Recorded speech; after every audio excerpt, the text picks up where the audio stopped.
ইল্লা ফাশা ফীহিমুত তাউন।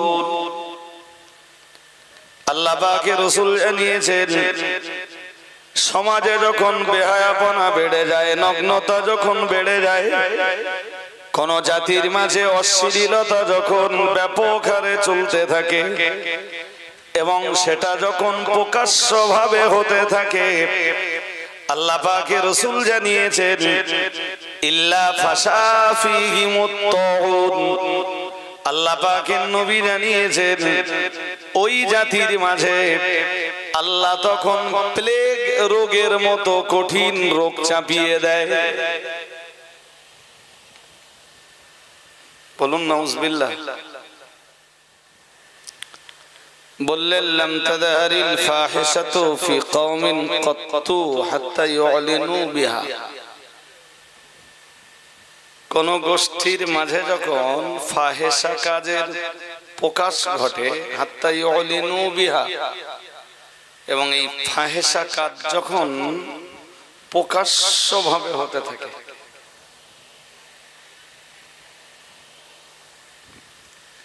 ফাহিশা কাজ কি?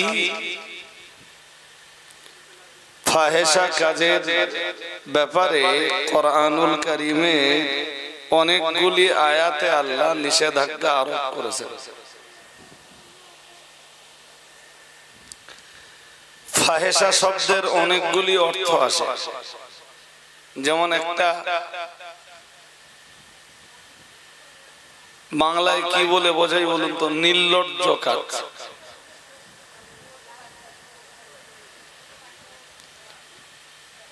অন্যভাবে বলা যায়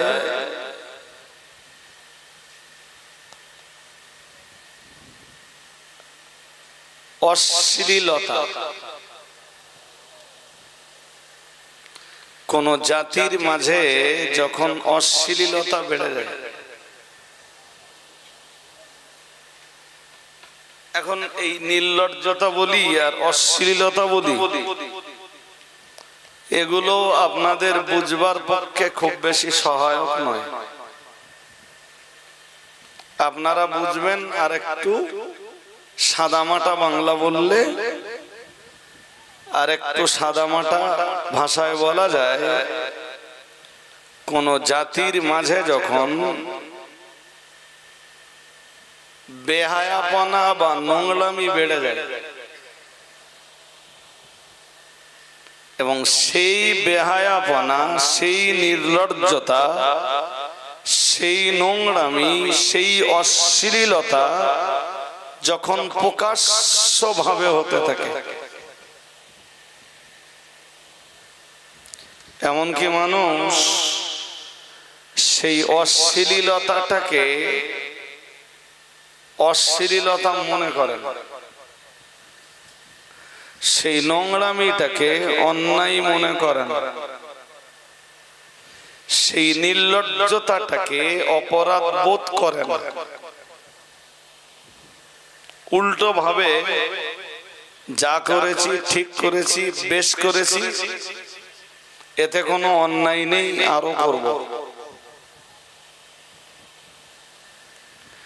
এবং দিকে দিকে যখন ওই নোংরামি আর নির্লজ্জতার সাপোর্টার সমর্থকও বেড়ে যায়,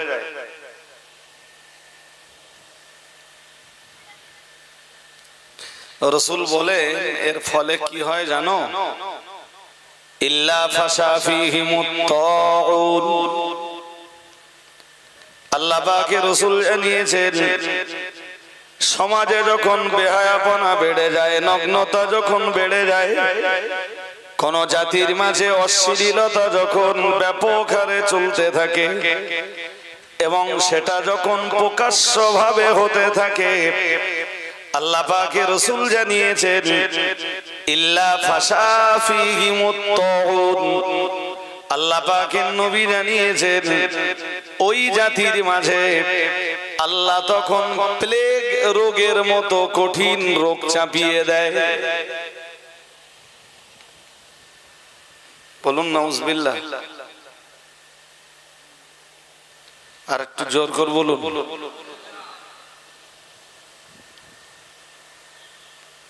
শুনুন, আমার ওয়াজ শুনলে এই যা একটু অর্ধেক দুর্বলতা আছে কেটে যাবে, তবে সতেজ সজাগ হওয়ার একটা মানসিকতা আপনাদের নিতে হবে।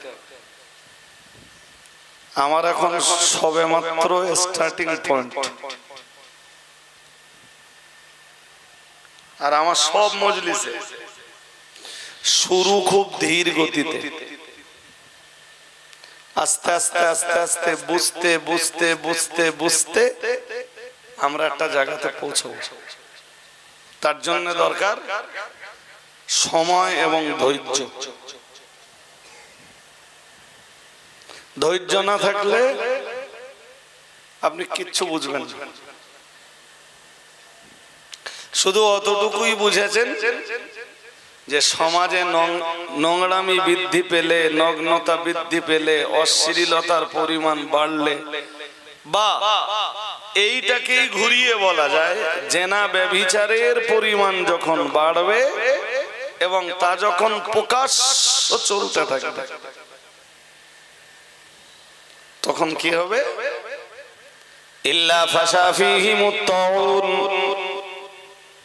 ব্যাপকভাবে মানুষ যখন জেনায় লিপ্ত হবে এবং যখন এই জেনা ব্যভিচার অনাচার প্রকাশ্যভাবে চলতে থাকবে, আল্লাহ পাকের রাসূল জানিয়েছেন আল্লাহ তখন প্লেগ রোগের মতো মারাত্মক রোগ সেই জাতির উপরে চাপিয়ে দেবেন।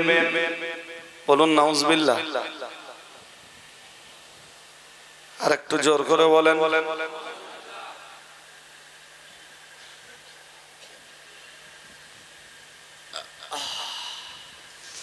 হাদিসে ব্যবহৃত শব্দ বলো ফাহেশা, আর আমি ওই ফাহেশা শব্দের অনেকগুলো অর্থ বলেছি, জানবেন? ফাহেশা শব্দটার যতগুলো অর্থ বলেছি সবগুলো অর্থ কোরআন হাদিস সমর্থন করে।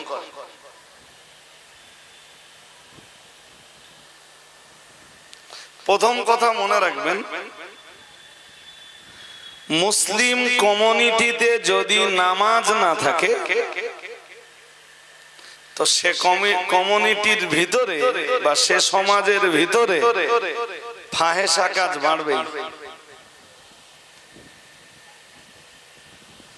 আমার কাছে জিজ্ঞেস করুন কেন, তার সহজ উত্তর আল্লাহ পাকের কোরআন জানিয়েছে ওয়াকিমিস সালাতা 21 পারার প্রথম পৃষ্ঠার প্রথম লাইনেই আল্লাহ জানিয়েছেন ওয়াকিমিস সালাতা, ও বান্দা তুমি সালাত প্রতিষ্ঠা করো, ইন্নাস সালাতা তানহা আনিল ফাহশাই ওয়াল মুনকার। মহান আল্লাহ জানিয়েছেন কারণ নামাজ মানুষকে দুই রকম অপরাধ থেকে বিরত রাখে।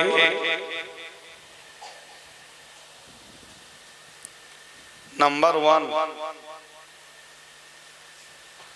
নামাজ মানুষকে প্রথম যে পাপটি থেকে বিরত রাখে সেই পাপটির নামই হলো ফাহেশা। কথা শুনছেন না অন্য মনস্ক আছেন? হ্যাঁ, এ দেখেন অনেক সময় আমরা নামাজ পড়ি তো তবি মন বাইরে থাকে, আর অজের মজলিসে শুনতে শুনতে মন বাইরে যাবে না, এটা হতে পারে না। এক একজনের যেতেই পারে, কিন্তু অজ শুনবার বা বক্তৃতার মজলিসে বসবার পূর্ব শর্তই হলো দেহ মন এক জায়গায় থাকতে হবে। দেখেন আমি যত কথা বলবো ঘুরিয়ে ফিরিয়ে ঠিক একই জায়গায় চলে আসবো। আল্লাহ বলেন নামাজ দুটো জিনিস থেকে বিরত রাখে, প্রথমটার নাম ফাহেশা। যে সমাজে নামাজ প্রতিষ্ঠিত হয় ওই সমাজে ফাহেশা থাকে না। সুবহানাল্লাহ। আর একটু মন খুলে বলুন। আর যে সমাজে নামাজ প্রতিষ্ঠিত না হয় ওই সমাজে ফাহেসা বিরাজ করে। আমি বলছি না, কোরআন বলছে। কি বলছে? ইন্নাস সালাতা তানহা আনিল ফাহশাই ওয়াল মুনকার। মহান আল্লাহ জানিয়েছেন নিশ্চয়ই সালাত, সালাত মানে সবাই বলুন নামাজ। নিশ্চয়ই নামাজ মানুষকে ফাহেসা কাজ থেকে রক্ষা করে। আর একটু মন খুলে বলেন। এবারে যদি কেউ নামাজও পড়ে, আবার যদি কারো দরজায় যে টোকাও দেয়, তাহলে বুঝবেন যে ওর নামাজ নামাজ হয় না।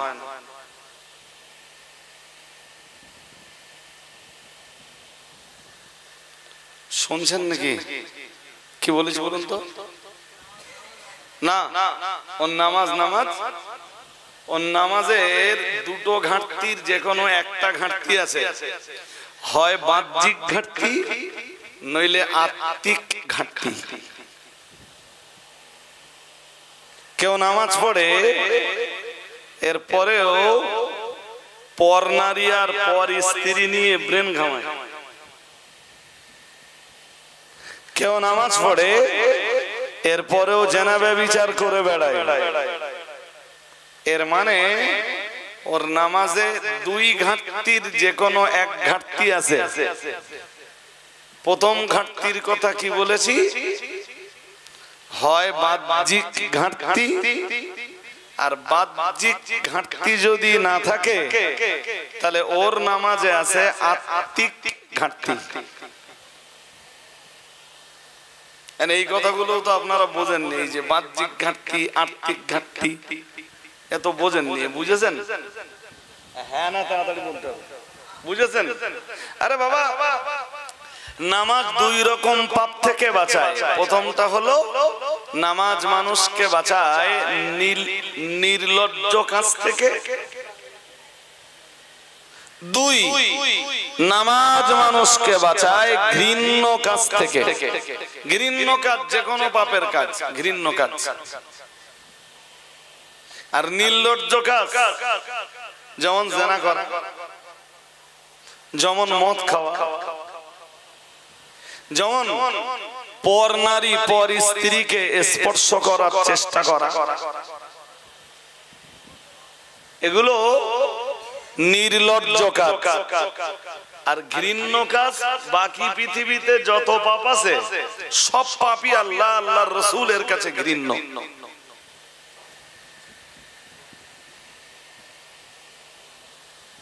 আমার কথা কি বুঝতে অসুবিধা হচ্ছে আপনাদের? হ্যাঁ, হয়তো বুঝবেন না, আরো সময় লাগবে। বুঝবেন তা সময় লাগবে না। ঘুম পাচ্ছে নাকি? আমার দিকে একটু সবাই চেয়ে বসেন দিন। বাবাজি যারা আছেন আপনারা একটু দুর্বলতার ভাব দেখাচ্ছেন। যারা একটু বয়স বেশি হয়েছে প্লিজ একটু, আমি বুঝতেই পারছি, আমিও তো বসে বসে, আমি কি শুয়েছিলাম নাকি? এই আমার দাওয়াত ছিল সেই ক্যানিং এর কাছে, তো তাদের তো 1.5-2 ঘন্টা ওয়াজ করে আপনাদের কাছে আসছে। জুমার দিনে যে খুতবা হয়, খুতবার শেষে সানি খুতবাতে একটা আয়াত পড়ে দেখবেন, ইন্নাল্লাহা ইয়ামুরু বিল আদলি ওয়াল ইহসানি ওয়া ইতাইদিল কুরবা ওয়া ইয়ানহা আনিল ফাহশাই ওয়াল মুনকার। তারপর ওয়াল বাগি ইয়াইদুকুম লাআল্লাকুম, বলেন এই তো বলে। যারা খুতবা মোটামুটি গুরুত্ব দিয়ে শোনে তারা বোঝে যে প্রত্যেক জুমায় এটা পড়া হয়। জানেন এই আয়াতে আল্লাহ 3 জিনিসের আদেশ আর 3 জিনিসের নিষেধ করেছে। তা আমি আদেশ কি কি সেগুলো বলছি না, নিষেধ কি কি? ওয়ানাহা আনিল ফাহশা,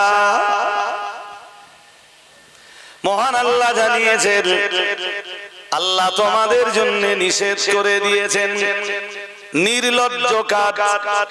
নির্লজ্জ কাজ থেকে আল্লাহ তোমাদেরকে দূরে থাকবার নির্দেশ দিয়েছেন।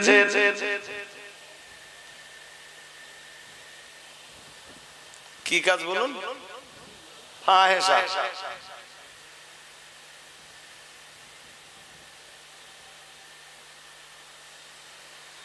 এই যে মেয়েদের শর্ট জামা কাপড় পরা, ও নির্লজ্জতা, ও ফাহেশা। মেয়েদের প্যান্ট শার্ট পরে ঘুরে বেড়ানো, ও নির্লজ্জতা, ও ফাহেশার অন্তর্ভুক্ত। মেয়েদের বেপরদায় ঘুরে বেড়ানো, ও নির্লজ্জতা, ও ফাহেশা। এই জলসা জুলুস কেন্দ্রিক মেয়েদের হুড লাগালাগি, এও নির্লজ্জতা, এটাও ফাহেশা। আমি কি বোঝাতে পারছি আপনাদের নাকি? সব ওর ভিতর ঢুকে যাবে। আল্লাহ কি বললেন? ওয়ায়ানহা আনিল ফাহশা, তিনি নিষেধ করে দিয়েছেন নির্লজ্জতা থেকে, বেহায়াপনা থেকে, নগ্নতা থেকে, অশ্লীলতা থেকে। ওয়ায়ানহা আনিল ফাহশাই ওয়াল মুনকার। 2 নম্বরে মহান আল্লাহ বললেন তিনি নিষেধ করে দিয়েছেন ঘৃণ্য কাজ থেকে। কি কাজ? সবাইকে বলতে মানে ঘুমিয়ে পড়বেন। ঘৃণ্য কাজ, ওই নির্লজ্জ কাজগুলো বাদ দিলে আর যে পাপের কাজগুলো থাকে সবগুলো মুনকার, মানে ঘৃণ্য কাজ। 3 নম্বরে আল্লাহ আর একটা কাজ করতে মানা করলেন। মহান আল্লাহ বললেন ওয়ায়ানহা আনিল ফাহশাই ওয়াল মুনকারি ওয়াল বাগি। মহান আল্লাহ 3 নম্বরে বললেন সীমা লঙ্ঘন। কি লঙ্ঘন? আল্লাহ সীমা টেনে দিয়েছেন। সীমা টেনে দিয়ে বলেছেন তিলকা হুদুদুল্লাহ। আল্লাহ বলেছেন এটা হলো সীমারেখা। এই সীমারেখা লঙ্ঘন করার অধিকার ইমানদারের। আল্লাহ খুব ভালো জানেন যে এই 3টে নিষেধ করে দিলে আর ওর আগে 3টে আদেশ আছে। পৃথিবীর যত পাপের কাজ আছে সব আল্লাহ 3-এর ভিতরে ঢুকিয়ে দিয়েছেন, আর যত ভালো কাজ আছে সব আল্লাহ 3-এর ভিতরে ঢুকিয়ে দিয়েছেন। দিয়ে সূরা নাহলের 90 নম্বর আয়াতটা দিয়ে আল্লাহ বললেন ইন্নাল্লাহা ইয়া'মুরু বিল আদলি ওয়াল ইহসানি ওয়া ইতা'i যিল কুরবা ওয়া ইয়ানহা আনিল ফাহশাই ওয়াল মুনকার ওয়াল বাগি ইয়া'ইযুকুম লা'আল্লাকুম তাযাক্কারুন। এই 3 আর 3 6টা বিষয়ের আলোচনা করে যদিও আদেশ কি কি রয়েছে সেগুলো আজ আমি বলবার মতো অবকাশ পাবো না। মহান আল্লাহ শেষ বেলায় বললেন ইয়া'ইযুকুম লা'আল্লাকুম তাযাক্কারুন। ও বান্দা বান্দি মনে রাখো 3 কাজের আদেশ দিলাম, 3 কাজের নিষেধ করে দিলাম। পরে আল্লাহ বললেন ইয়া'ইদুকুম লাআল্লাকুম তাযাক্কারুন। জেনে রাখো আমি আল্লাহ তোমাদের জন্য অফ করছি, আমি আল্লাহ নিজেই তোমাদের জন্য এই 6টা জিনিসের নসিহত করছি। আরেকটু মন খুলে বলেন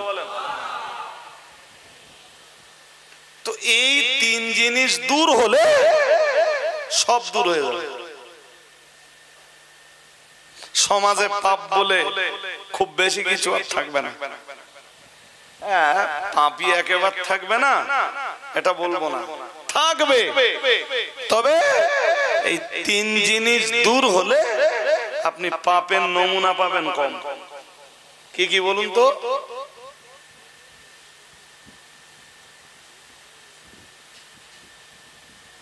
আরবিটা বলতে হবে না, বাংলাটা বলুন।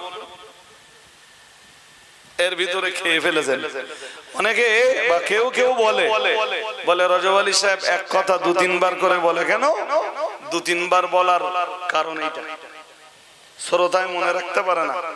প্রথমে নির্লজ্জ কাজ, তারপর ঘৃণ্য কাজ, তারপর তিনি কি বলেছিলেন বলেন? সীমা, সীমা, এই তো এবার মনে আছে। কি কি বলুন এবার? নির্লজ্জ কাজ, তারপর আর আওয়াজ পাচ্ছি না, ঘৃণ্য কাজ, তারপর হ্যাঁ, ছাত্রদের মতো করে পড়াচ্ছি। এই জন্য আমি যখন ক্লাসে যাই, আমার ক্লাসে বসে বুঝতে পারবেন, নিচু ক্লাসে গেলেও সবাই পড়া বুঝতে পারবে, আর উঁচু ক্লাসে বসলেও পড়া সবাই বুঝতে পারবে, শুধু পড়া বুঝবে না। কোন স্টুডেন্ট যদি মনে করে যে হুজুরের কাছে ভালো করে পড়ে আমি আর পড়বো না, তোর ওখানেই ক্লাস শেষ হয়ে যাবে, ওর আর পড়াটা লাগবে না। ও যদি ওই পর্ব থেকে কোনো প্রশ্ন আসে, ও খুব ইজি লিখে দিতে হবে। অনেক দিন যাতে মনে থাকে, তাই এত ধরে ধরে ধরে ধরে আপনাদের কথা শোনাচ্ছি। নামাজ মানুষকে বাঁচায় দুই জিনিস থেকে। প্রথম নির্লজ্জ কাজ, তারপর ঘৃণ্য কাজ। পরে বলেছিলাম যদি কারণ নামাজ তাকে এই দুই রকম পাপ থেকে না বাঁচায়, তাহলে বুঝতে হবে তার নামাজের দুই ঘাটতির যে কোনো একটা ঘাটতি আছে। প্রথম ঘাটতি বলেছিলাম, মনে আছে? বলেন, বাহ্যিক ঘাটতি। আর যদি বাহ্যিক ঘাটতি না থাকে, আত্মিক ঘাটতি। বাহ্যিক ঘাটতি কি এবার বুঝে নেন, আর বসিরহাট হুজুরের নামাজ শিক্ষার সাথে কালকে মেলাবেন। নামাজের কিছু বিষয় আছে ফরজ আছে, হ্যাঁ না কিছু আছে, আছে কিছু বিষয় আছে ওয়াজিব। আর এক ধাপ নিচে নামলাম, কিছু বিষয় আছে সুন্নাত। আছে না নেই? আছে তো। কিছু বিষয় আছে আরো নিচে, আচ্ছা নিচে নাই বানাবেন। মজার ব্যাপার হলো, নামাজে যদি কারোর ফরজ ছুটে যায়, মানে ফরজ আদায় না হয়, কেউ যদি নামাজে ফরজের ঘাটতি করে ফেলে, ওর নামাজ হয় না। কখনো নামাজ পড়বে, জেনাও করবে, নামাজ পড়বে, সুদও খাবে, নামাজ পড়বে, পর নারী আর পর স্ত্রী নিয়ে কল্পনাটাও ওর ভিতরে জায়গা পাবে, নামাজ পড়বে, রাত্রে যে সুযোগ পেলে পানশালায় ও রাত কাটাবে। কথা শুনছেন নাকি? শুনছেন? নামাজ পড়বে, প্রকাশ্যে সিগারেট টানবে। কিসের ঘাটতি?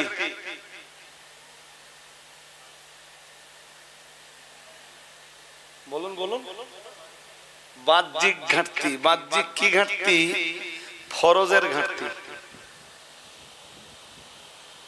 ও নামাজ পড়বে, বন্ধুকে জমির উপসত্ত্বও খাবে, নামাজ পড়বে, মিথ্যা কথাও বলবে, নামাজ পড়বে, চিটিংবাজিও করবে, নামাজ পড়বে, মানুষকে ধোঁকাও দেবে, নামাজ পড়বে, জি, এরপরেও মানুষের সাথে দাগাবাজিও করবে, ওর ভিতরে নামাজ থাকবে, এরপরে লুকিয়ে লুকিয়ে লটারির টিকিটও কাটবে, নামাজ পড়বে, মানুষের গীবতও করবে, নামাজ পড়বে, নামিমাতের গোনাও করবে, নামাজ পড়বে, মানুষের উপরে তোহমতও লাগাবে, নামাজ পড়বে, মানুষের প্রতি ইলজামও লাগাবে, নামাজ পড়বে, মিথ্যা সাক্ষীও দেবে।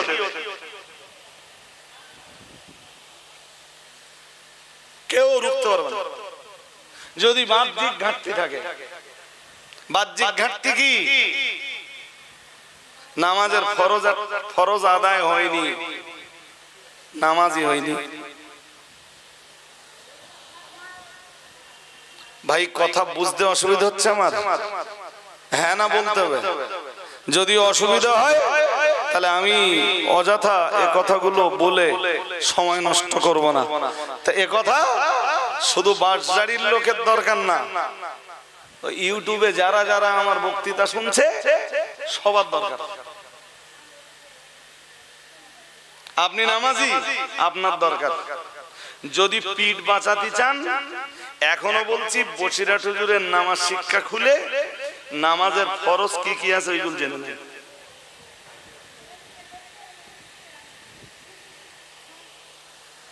এই তো প্রথম জলসাতে যে ক্যানিংয়ে গাড়ির থেকে নেমেই বললাম যদি বাঁচতে চাও ভাই সারা রাতের জলসা দিও না।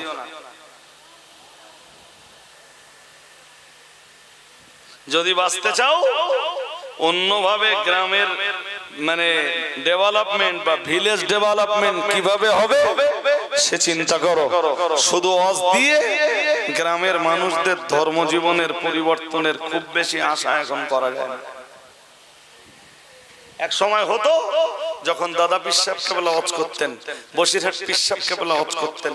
এখন ওয়াজের নামে দেশ জুড়ে চলছে ভণ্ডামি। জি, কেউ এসে নামাজের ফরজগুলোর বয়ান করবে, এ মুসল্লিরা এই শ্রোতারাই বলবে ওয়াজ ভালো হয়নি। অথচ এই সেই শ্রোতা যে শ্রোতা নামাজের ফরজগুলোর খবর রাখে না, নামাজ আদায় হয় কেমনে। আমি বলছি এখন যদি এখানে ইন্টারভিউ নেই, বহু মানুষ ফেল করে যাবেন, নামাজের ফরজ বলতে পারবেন না। আপনার নামাজ হয় কেমনে?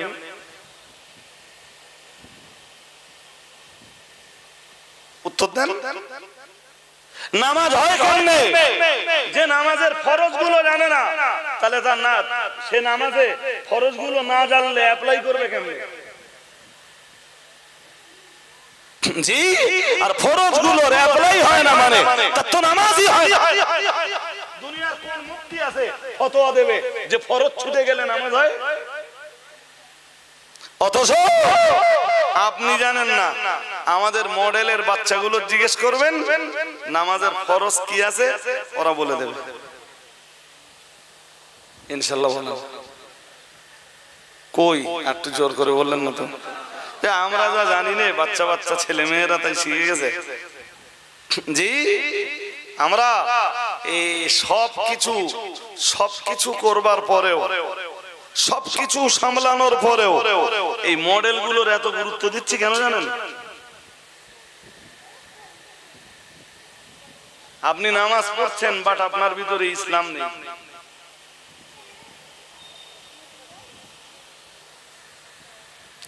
এরপরই রয়েছে অজীবী দায়িত্ব। নামাজের ভিতরে অনেকগুলি অজীব রয়েছে। বসিরহাটের বড় মাওলানা আল্লামা রুহুল আমিন রাহমাতুল্লাহ আলাইহির কিতাব থেকে অজীবগুলো ঠিক করে নেবেন। ও বাবাজি রে ভাইরা, পীর সাহেব কেবলা এটাও লিখেছেন, যদি নামাজের ভিতরে কোনো অজীব ছুটে যায়, অজীব ছেড়ে যায়, তার জন্য তখন সহসাজদা অজীব হয়ে যায়। সহসাজদা না দিলে নামাজ হয় না। ফরজ ছুটে গেলে মোটেই হবে না। যদি অজেব একটা ছেড়ে যায়, আপনি বুঝতে পেরেছেন অজেব একটা ছেড়ে গেছে, তখন কি দিতে হবে? জোর করে বলুন। কোন জাতির পাল্লায় পড়লাম? যে জাতি অজেব গুলোই জানে না, তা কখন সহসাজদা ওয়াজিব হচ্ছে আর কখন হয় না, এ বুঝবে কি করে?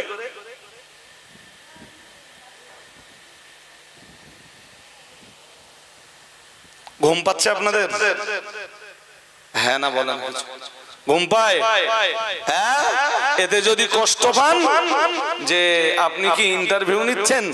না গো, আমি ইন্টারভিউ নিচ্ছি না। আপনার বিবেককে জিজ্ঞেস করে দেখেন, আপনি নামাজের ফরজ জানেন কি, ওয়াজিব জানেন কি, সুন্নাত জানেন কি? আপনার বিবেককে জিজ্ঞেস করুন। কি বলেছিলাম বলুন তো? বলেছিলাম যে সমাজে নামাজ নেই সে সমাজে ফাহেসা কাজ থাকবে, আর যে সমাজে নামাজ থাকবে, আরে বাবা সাহাবায়ে কেরামদের আরেকটু বললে বলা যায়, রাসূল করিম আসবার আগে যে সমাজে এত জেনা, এত ব্যভিচার যে সমাজে মায়ের জাতের ইজ্জতের কোনো মূল্য ছিল না, জি নারী জাতির কোনো সম্মান ছিল না, সেই সমাজে জেনা দূর হলো, ব্যভিচার দূর হলো, নারী জাতির শ্লীলতাহানি দূর হলো, মায়েরা ইজ্জত বুঝে পেল, জি মায়ের জাত সম্মানের আসনে অধিষ্ঠিত হলো। কিসের বিনিময়ে? জি রাসূল করিম সাল্লাল্লাহু আলাইহি ওয়াসাল্লাম সেই সমাজের মাঝে সালাত প্রতিষ্ঠা করেছেন। আরেকটু মন খুলে বলুন, সালাত তুলে ধরেছেন, সব দূর হয়ে গেছে। তা আমি কিডা ভুল বললুম যে সমাজে সালাত থাকবে, ওই সমাজে ফাহেসা বলুন বলুন না থাকবে না। হ্যাঁ, এবারে নামাজ পড়ার পরেও যদি দেখতেছেন ফাহেসা আছে নামাজের ভিতরে, তাহলে বুঝে ফেলুন বাহ্যিক ভাবে তার নামাজ আদায়, আর বাহ্যিক ভাবে নামাজ আদায় না হওয়ার ব্যাখ্যা ওইটা যেটা আমি আপনাকে দিলাম। দুই এবার যদি বলেন না হুজুর লোকটা তো বাহ্যিক ভাবে নামাজ ঠিকঠাক আদায় করে, মসলা মাসাইল সব জানে, জি ফরজ গুলো জানে, ওয়াজিব গুলো জানে, এরপরে আপনি কি বলবেন? তার জবাব হলো লোকটার নামাজ বাহ্যিক ভাবে ঠিকঠাক আদায় হলেও আত্মিক ভাবে লোকটার নামাজ ঠিকঠাক আদায় বলুন আত্মিক ভাবে হয় না। মানে তার ব্যাখ্যা কি? তার ব্যাখ্যা হলো লোকটা নামাজ পড়ে দেহ এক জায়গায় থাকে, মন আর এক জায়গায় থাকে।